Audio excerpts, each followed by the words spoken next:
On this episode of the podcast, I have with me Marty Kausas. He is the co-founder and CEO of Pylon. We're going to be talking about pivoting until you find the problem to solve. We're going to be talking about the ideation process. Marty's going to talk to us a little bit about how they went about looking for a problem to solve that fit within their overall mission, talking about what a big business can be, and obviously the evolving mission, how that kind of is in flight for them. A lot of exciting stuff to talk about. Marty, thanks for being on the show. Thanks. I'm really excited to be on the podcast and share a little bit about how, we found PMF and our process. And frankly, this is one of the hardest first steps I think most founders have to go through is finding the initial idea. I went through 2+ years of ideation with 3 different sets of co-founders and ranging from healthcare to now customer support. And so, I have quite a bit of experience going through what I would call pivot hell. So excited to share that. And a quick background on me. I started as a software engineer at Airbnb, was there for a couple of years, absolutely hated it. It was just too big. I wanted to go to something smaller and start something of my own. And so 2 years after, kind of left, started working on my first idea, and then eventually started Pylon, which is building the first customer support platform that's built for B2B companies. Very cool. Very cool. So I guess let's talk about that, right? So I think one thing you mentioned, obviously product market fit is good.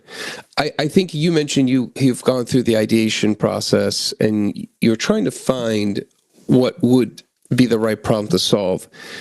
And I guess sometimes that's tricky, right? I think a lot of times you find inventors that go invent something and then they take it to market and they're like, well, this little clip I bought, invented for my shirt, it solved my problem. No one's interested in it and, solved my problem, but no one else's.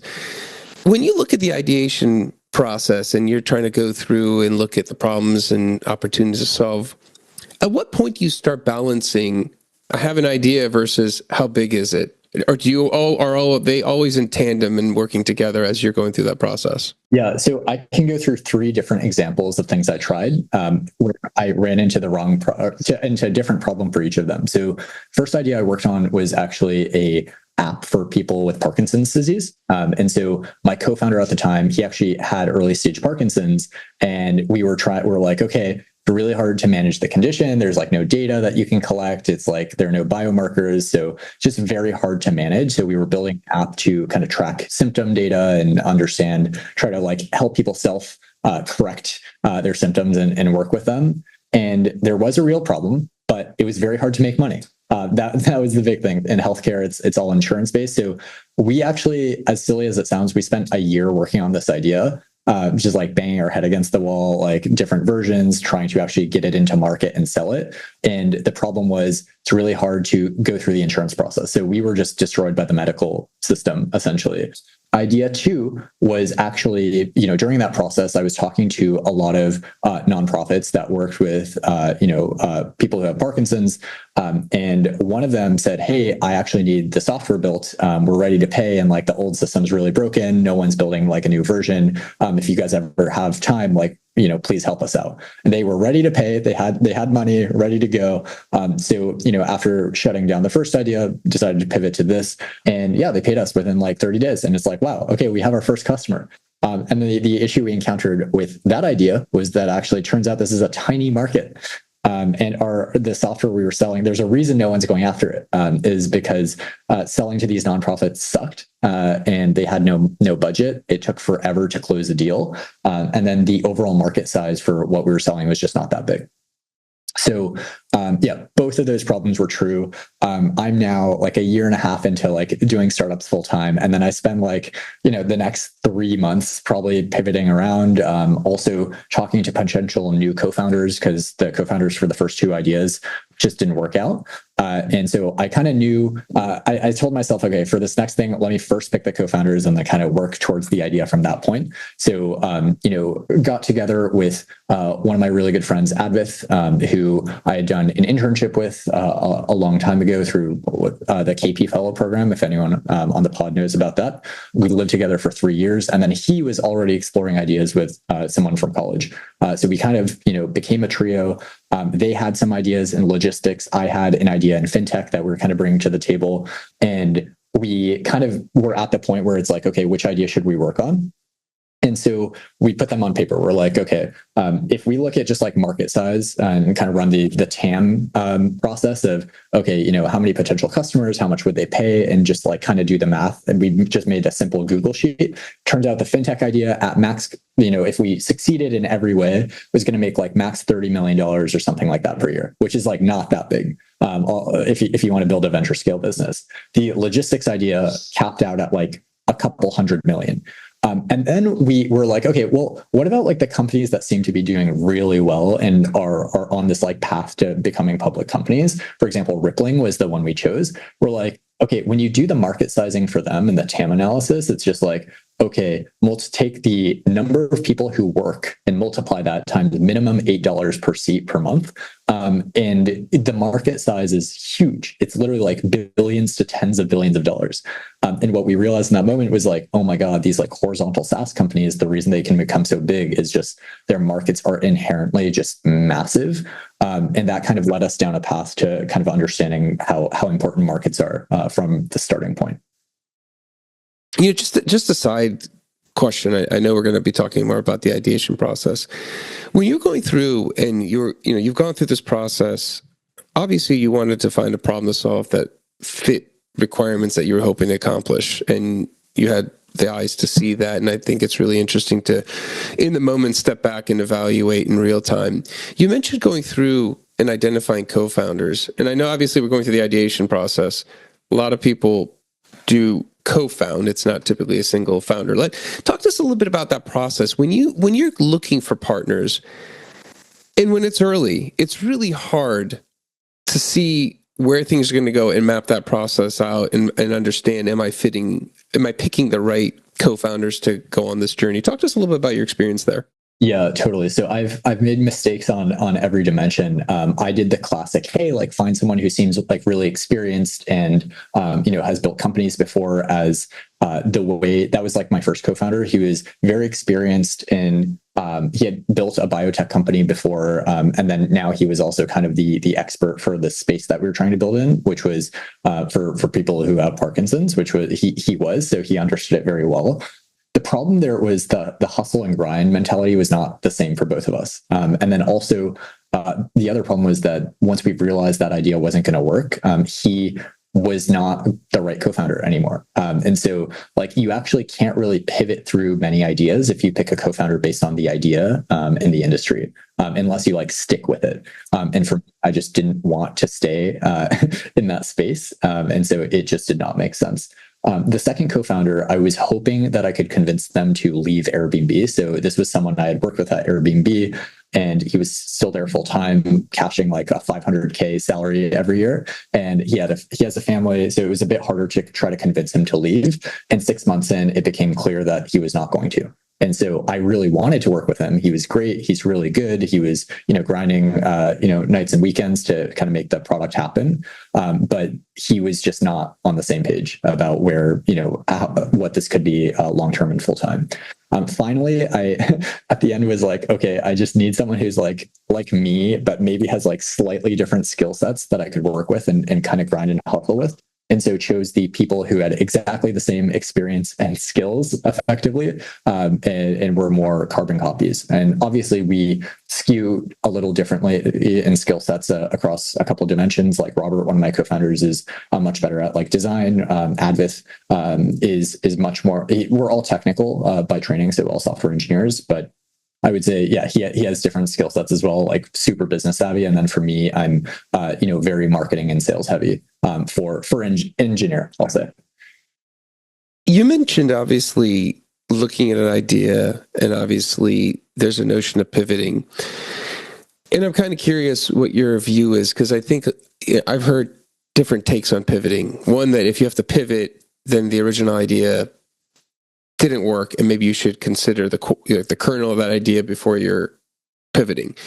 Then you hear pivoting is just refining and finding the better product market fit, but the original problem is something you're still trying to solve.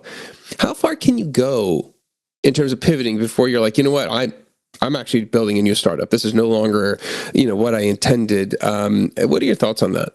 Yeah, so I've done both. I've done both pivots across, like big pivots across industries, and you're basically scrapping everything to kind of the refinement, which is what we're doing now. I think you have to do a combination of both if you're not solving a problem that you already had. So I think the common advice, and I think this is a double-edged sword. The common advice is go solve a problem that you understand deeply, because you've been you would be a user or a customer of the product. I think that can be good, but the problem is it might limit you depending on what you're trying to do long term. If you want to start a multi-billion-dollar public company, then you probably want to index pretty heavily on, hey, is the market size there? But if you're like, okay, I'm solving this problem for myself, it might be that the problem you have is like not that big. Like it might be that, oh, like, I encountered this at work and like, oh, everyone would want this. Turns out it's not that small. And I think that's similar to like passion companies might limit the size of company. And so, depending on your goals, that it might not, like, that's something to consider. So I think for us, we can now take a step back and be like, okay, what's the end goal for us as founders of Pylon? We wanted to do two things, or we wanted to do one thing, which is build a really big, fast-growing company. And so in order to be big, we realized we need that like really big market. Horizontal SaaS was, we thought, the most predictable way to make that happen. And then the really fast growing part, we thought the fastest growing companies were the ones who latch on to some sort of emerging trend and then grow with it. So the perfect example of that is, let's say, crypto. Like if you think crypto is one day going to become like all of money, then the market's huge, but the user base for crypto is very small still, even today, right? So you like latch onto that trend, you build a product for it, and you're betting that that way of operating is going to grow, and then you grow with it.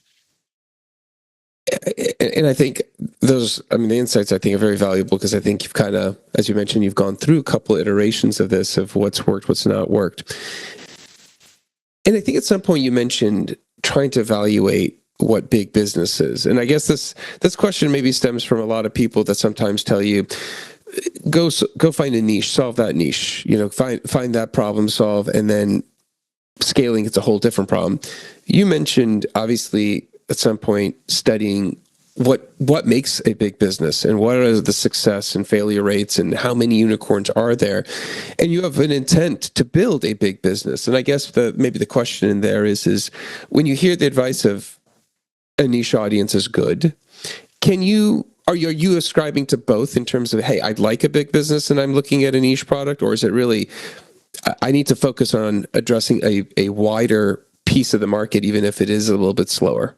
So I think the key thing is find a niche in the biggest markets. So like if you, for example, like we sell, okay, here's a couple notes here. So first off, like Salesforce is the biggest CRM company in the world. Now, I'm curious, do you know actually what percentage of the CRM market that Salesforce owns?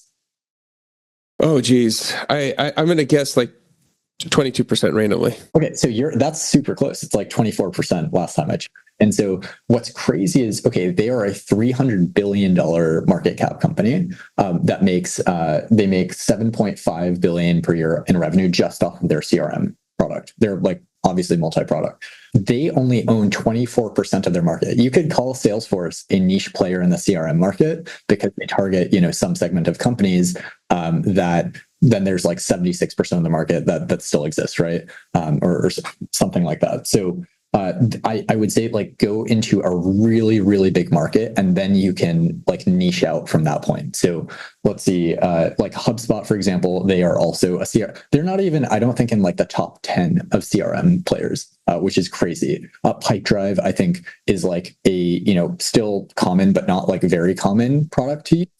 They're $1 billion company, and they're like not even probably in the top 10, or maybe not even like top 15 CRM. So $1 billion outcome, not even in the top 15, which means the pie is so big that even if you like niche within it, you're going to be able to build something huge. So in our case, for example, what we're building is a customer support platform, and we are saying our niche, which I say niche in quotes for those listening, is for B2B companies who kind of have different workflows. And so we're okay saying we're not going to go after the entire customer support market. That's like too big, but we're going to find one market that we think is super underserved, and then a belief that market's going to be massive.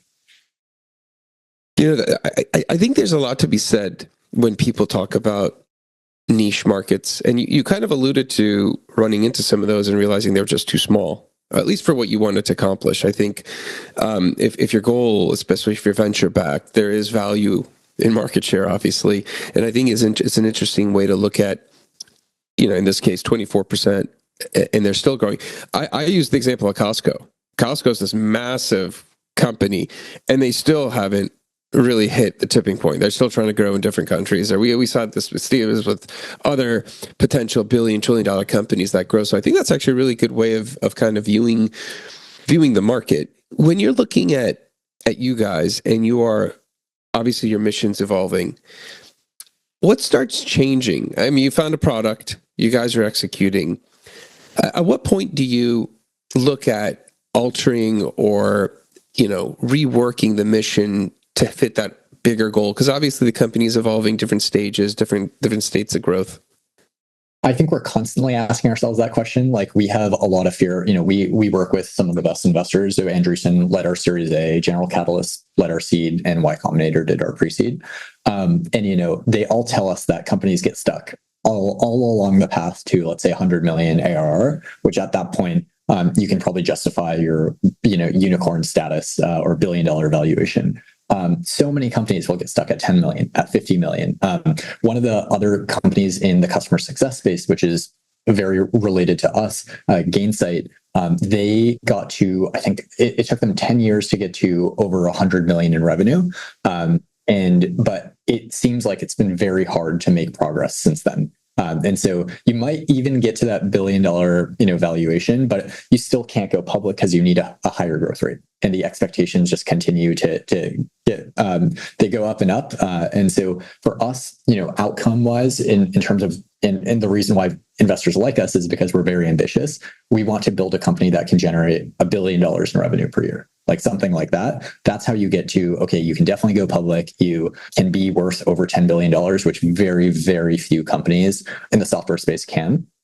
And for anyone listening, I think this was like a really interesting insight for us. We looked at like the top SaaS companies that are public. And so, if they're public, their valuations are actually justified. That's what people will like live pay or sell their stock at.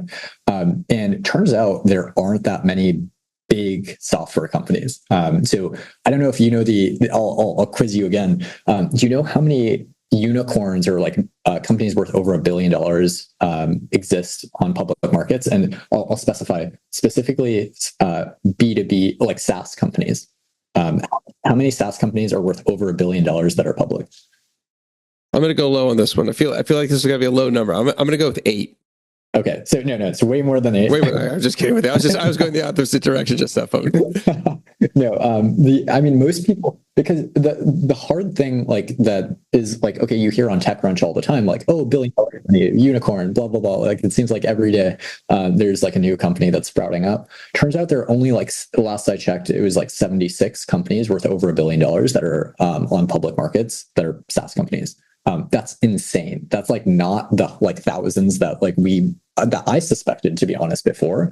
Over 10 billion, I think it was like 20 to 30, something like that. So, very, very few. And then over 100 billion, it's like 4, something like that. So there aren't that many software companies that are there. And the multiples are also, expectations are definitely high. I think Amplitude, someone was telling me the other day, their public company, BI tool, they're worth, I think, 1.2 billion, and they have 300 million or something in revenue. So they only have a 4x multiple on their valuation. So it's very, very hard to get to that size, and then also, continue to grow unless you by default set your path on the very large market that you can grow into. Absolutely. I guess maybe a final question for you, because I hear this, and I talk to founders, I talk to VCs, and this notion of becoming a unicorn company is almost become the bar. You got to get to that bar. There's a lot of pressure. I guess for you, what happens if you don't? Like, I guess, and the reason I'm asking is you might be super successful and not hit unicorn status and still be fulfilled. But obviously there's intent, right? And that might be the larger why that you're pushing through, and it not necessarily the real measure of your success. But would you be okay if it doesn't happen? Is there a measure of success that you really look at deep down and go, that's really the key for what I'm looking to do?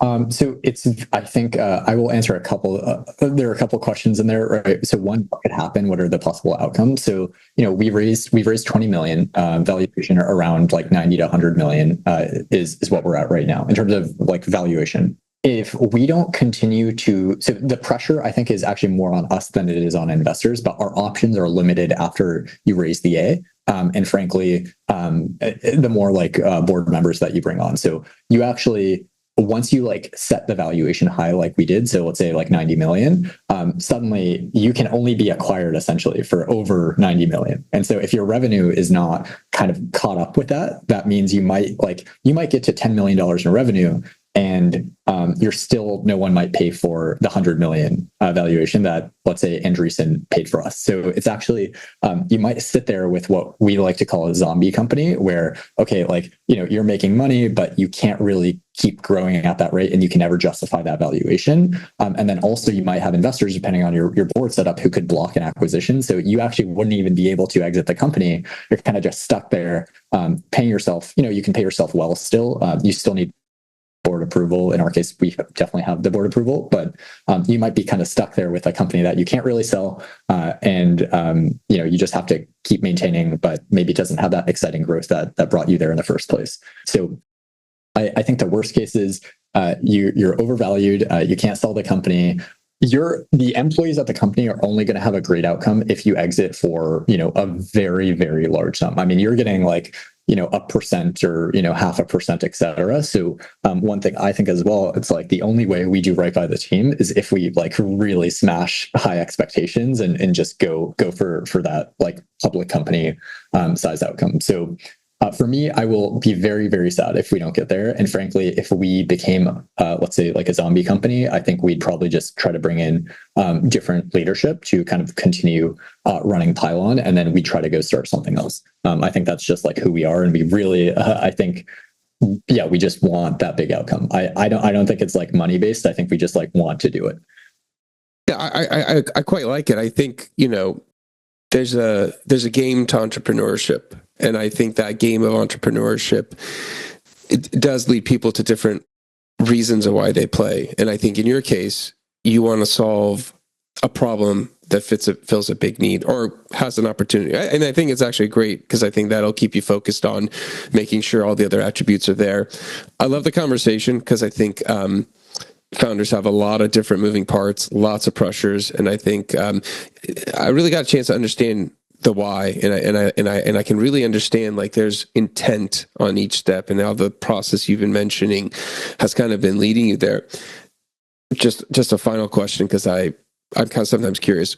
You've got all this pressure as a founder. Is there anything you do to just decompress? What do you do to make sure that you can come back and be charged every day to kind of fight the good fight? Is there anything that you need to do? Anything you have to do? Anything you do?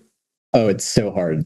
So, I mean, it's actually crazy. I think that it's so hard to have enough time to do everything these days. Like, I usually have my first sales call at 8 a.m. and then I'm going to bed at like 11, and like literally doing work up until that point. And I'm in the office like the entire time in between those hours. We live a block away from the office. We actually used to live in our office before.